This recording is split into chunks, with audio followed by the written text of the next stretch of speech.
la mayoría de edad, adultas ya, precisamente para hablar sobre estos casos que vienen ocurriendo y que generan preocupación al darse estos actos de bullying hacia menores de edad, hacia escolares. Vamos a conversar esta tarde con Jorge Yamamoto, psicólogo social. Muy buenas tardes. Muy buenas tardes, un gusto saludarles. Bien, la situación es complicada. ¿Usted ha tenido acceso a estas imágenes en las cuales se ve a esta menor que es agredida por un grupo, se podría decir, un grupo de 6 personas aproximadamente, a las afueras de la institución educativa a la que asiste? Lamentablemente no he tenido contacto con estas últimas imágenes, pero lamentablemente se trata de un tema que viene apareciendo sistemáticamente. Aquí deberíamos de separar dos tipos de acoso laboral, que es la traducción un poco al español del bullying. Aquel que ocurre entre compañeros de aula y ya cuando son personas extrañas al aula, ya hablamos de otro tipo de violencia. El bullying o acoso escolar en sentido estricto es la manifestación de otro problema que comienza en la casa de aquel acosador escolar. Él vive en un entorno de violencia familiar y no es que se quiera desquitar con sus compañeros, sino que su cerebro se pone en modo defensivo, en modo de emergencia, y una consecuencia de entrar en ese modo cerebral un tanto primitivo es que va a reaccionar con violencia, pero no solamente como defensa, sino va a actuar de manera violenta, como que su modo de operación no es dialogar, no es conversar e interactuar positivamente, sino violencia a quien se deja. Entonces, es importante señalar, por ejemplo, que el Ministerio de Educación ya varios años tiene un programa que se llama Sí se ve y tiene un portal en internet, tiene una línea de atención, tiene un WhatsApp al cual tanto los padres como los testigos, como la propia víctima del bullying, pueden acudir y se les va a hacer un seguimiento discreto para darle soporte y para frenar el tema. Por las razones que acabo de explicar, se tiene prohibido castigar ferozmente al agresor, sino el agresor, el acosador, también tiene que ser una parte del tratamiento. Y estos casos que estamos apreciando han sido registrados a través de la cámara de un celular, de un smartphone, ¿no? Entonces, esto puede ser como un medio probatorio, ¿no? Se trata también de personas ya que han cumplido la mayoría de edad, que están, algunas de ellas, agrediendo a esta menor. ¿Este también es un caso considerado como bullying? Sí, lamentablemente en mi pantalla no tengo el retorno de las imágenes. Entonces, le quiero preguntar, ¿son personas que no son escolares, ¿no? ¿Qué tipo de personas son las que aparecen haciendo este acto de violencia grupal contra la escolar o el escolar? Están vestidas con ropa de civil, no tienen prendas escolares. La única que se observa con el uniforme escolar es la persona agredida, que es una menor, si no me equivoco, de 16 años de edad. ¿Y se ven personas ya jóvenes o mayores? Son personas jóvenes de aproximadamente 18 a 20 años, más o menos.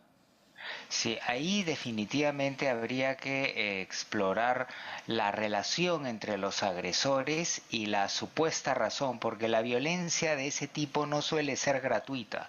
Es muy probable que haya habido algún tipo de problema dentro del colegio y que esto se trate de una suerte de aleccionamiento para evitar que siga habiendo eventualmente agresiones o algún tipo de problemas. También es posible que de manera casual pues haya tenido algún tipo de roce y enfrentamiento con alguien y de pronto salieron las otras personas que se solidarizan con el problema y generan este ataque. Pero sea cual fuere la causa, no justifica que 6 personas adultas agredan a una escolar.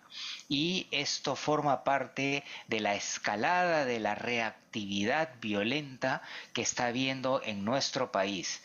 No observamos, por un lado, terribles temas de violación y feminicidio, terribles actos de sicariato, agresiones contra los serenos que son ya víctimas mortales, y esto forma parte de ese problema, de esa manifestación que debemos de atacar desde sus propias raíces.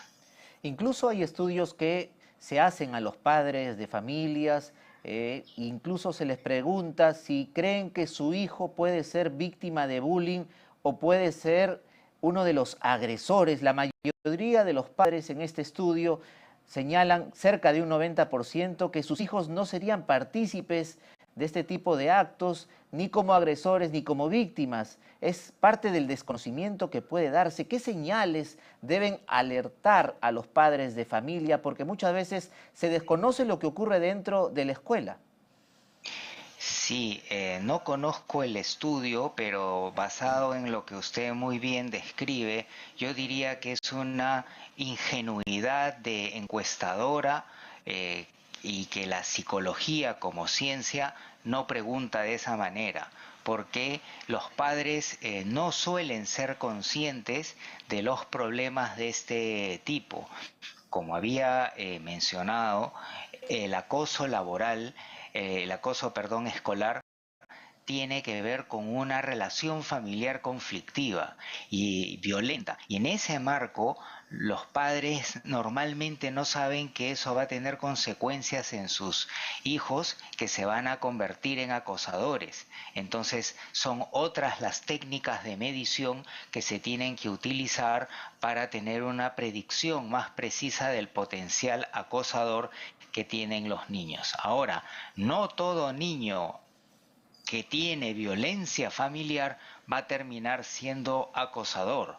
Se requieren de ciertas otras condiciones, entre ellas predisposiciones genéticas para desarrollarlo. Como siempre, es fundamental desarrollar una visión científica del problema y no de sentido común, ni de entusiasmo, ni de activismo. Por supuesto, el activismo está bien, pero para atacar el problema se debe desarrollar una visión científica y sistemática, como lo que está emprendiendo el Ministerio de Educación con el programa Si se ve, pero por supuesto siempre hay que seguir avanzando y mejorando. Esto se puede ver, este tipo de comportamientos de agresores en las escuelas se puede ver desde el nivel inicial, desde el nivel primaria. ¿Cómo poder corregirlo sin generar cierto castigo hacia los menores, ¿no? ¿Cómo los padres deben manejar esta situación si, por ejemplo, su menor hijo les señala de que un compañero está que lo molesta constantemente? ¿Qué deben hacer los padres? Sí, un primer punto es central, es la prevención, y la prevención no solamente del bullying, sino de muchos otros tipos de violencia, incluyendo la violencia sexual en la adultez, es la escuela para padres, una buena escuela para padres, para ayudarlos primero a que manejen bien sus problemas, luego que manejen bien los problemas de la relación, y así eduquen a sus hijos con dos pilares centrales: calidez con estructura. Entonces, que expresen y que se sienta querido y apreciado el niño, pero que se le dé disciplina, normas, y que vaya creciendo así, sintiéndose querido y entendiendo que hay normas, entre ellas no maltratar a las otras personas, sea personas, animales o cosas, sean hombres o mujeres, sean escolares o adultos. Ese es el elemento central que va a generar un gran cambio de aguja, pero van a ocurrir muchos años. Luego, ya en una fase dentro de la escuela, hay que entrenar especialmente y hay que generar mecanismos para que la escuela detecte rápidamente esto. porque no es tan fácil. Primero, las agresiones se van a dar, obviamente, lejos de los ojos de los maestros. Entonces, hay que tener sistemas de vigilancia como una suerte de inteligencia dentro de la escuela para detectar rápidamente eso y tener un tratamiento psicológico para frenarlo en una, porque sí se puede frenar, trabajando con el agredido y con el agresor y con sus familias. También a los padres hay que entrenarlos para que tengan indicadores de cuando sus hijos están siendo víctimas del bullying o cuando son agresores. Y hay que tener en cuenta también que otra dificultad es que muchas veces, tanto en la violencia escolar como en la violencia sexual, la víctima siente vergüenza de confesar que ha Ujú, sido claro. presa de esta cosa tan terrible, y esa vergüenza le hace que sea más vulnerable a más violencia. Entonces, siguiendo esos pasos, se puede hacer un manejo muy eficaz de esta grave problemática. Hay responsabilidad de parte de los padres en hacer seguimiento a sus hijos, pero también de los colegios. Tienen que mostrar interés en esta problemática. Efectivamente, ¿no? Y también de las instituciones, responsabilidad no como acusación, ¿no? Sino, digamos, papeles complementarios. El papel de los que ha señalado, de la escuela, y también un papel muy importante de los medios de comunicación, que es una escuela de padres que llega a millones de personas en todo el territorio nacional y que cumplen una misión importante. Por ejemplo, aquí en su programa, si comparten los vínculos del programa, si se ve, eso es una gran promoción y los padres ya no se quedan en el aire, sino pueden ir a la página web, pueden llamar a los teléfonos, pueden llamar al WhatsApp, y no solamente si son testigos, víctimas del acoso o creen que sus hijos son acosadores, sino informarse, ver qué indicadores son, qué consecuencias tiene, para así generar una cultura de comprender el acoso laboral y comprendiéndolo generar acciones sistemáticas, permanentes y cada vez más eficaces para contrarrestar este gran problema que es consecuencia de la violencia que se está observando en los hogares y en las personas. Precisamente aquí tenemos los números, a ver si lo podemos colocar en pantalla, la página web de sicb.p, ¿no? Donde se puede hacer cualquier tipo de denuncia de casos de bullying, y también el WhatsApp 991-410-000, ¿no? Es importante tener a la mano esta información, tanto la página sicb.p como el WhatsApp que estamos mencionando y que se encuentra en estos momentos en pantalla. Otra de las variables de bullying que se viene dando y que tiene que ver con las herramientas tecnológicas, es el bullying a través de las redes sociales, ¿no? Ahora es fácil hacer una fotografía, estos memes y difundirlos a través de las redes sociales. ¿Cómo poder manejar este tipo de bullying virtual que se está dando?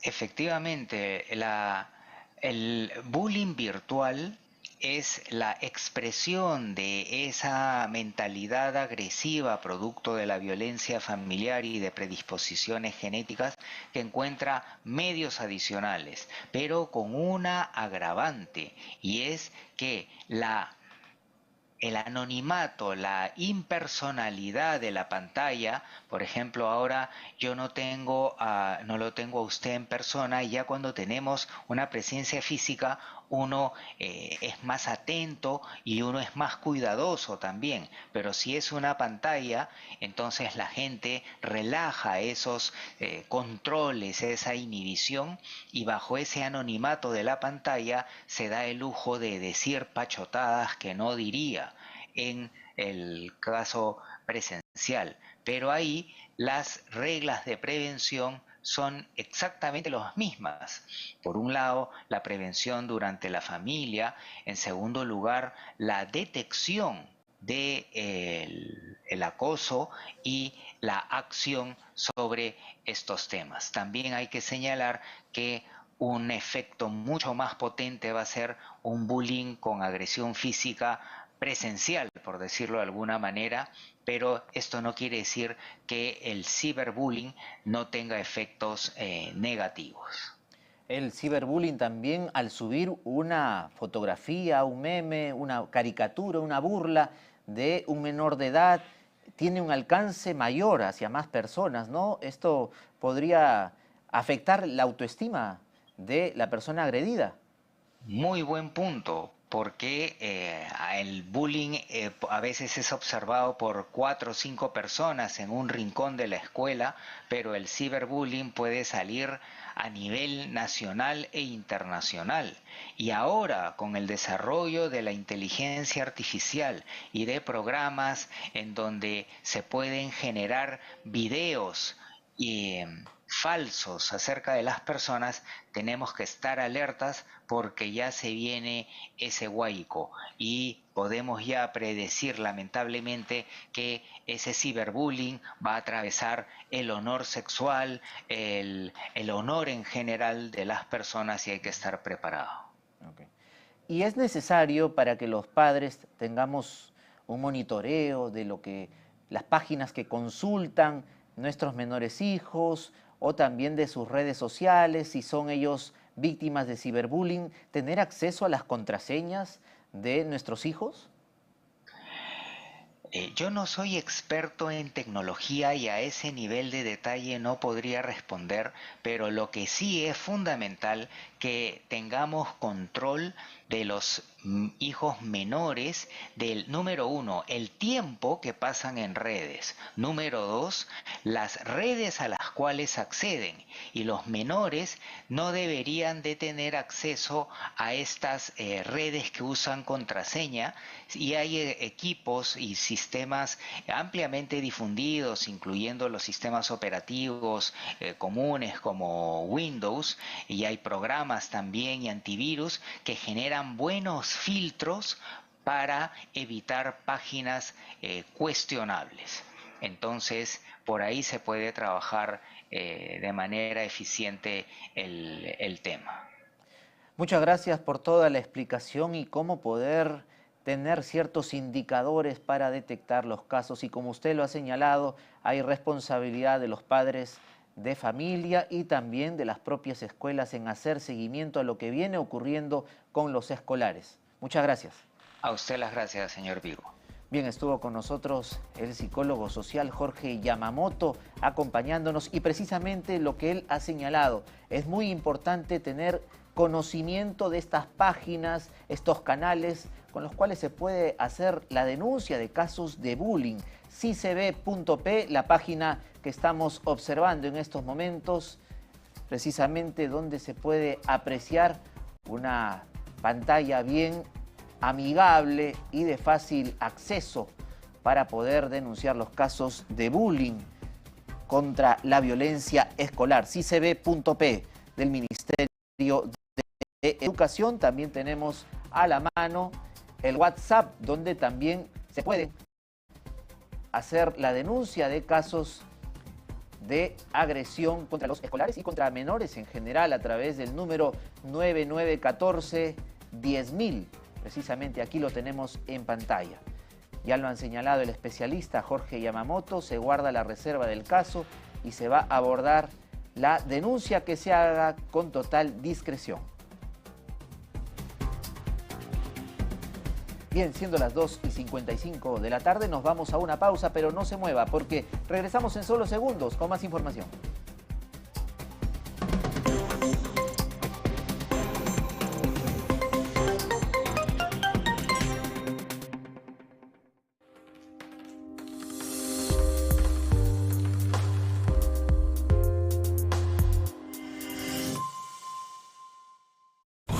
En estos tiempos es clave conocer y entender el panorama mundial y cómo influye en nuestro país. En el IRTP seguimos fieles a nuestro compromiso de seguir brindando toda la información internacional que usted debe saber. Muy pronto, Geomundo regresará a sus pantallas por TV Perú y TV Perú Noticias.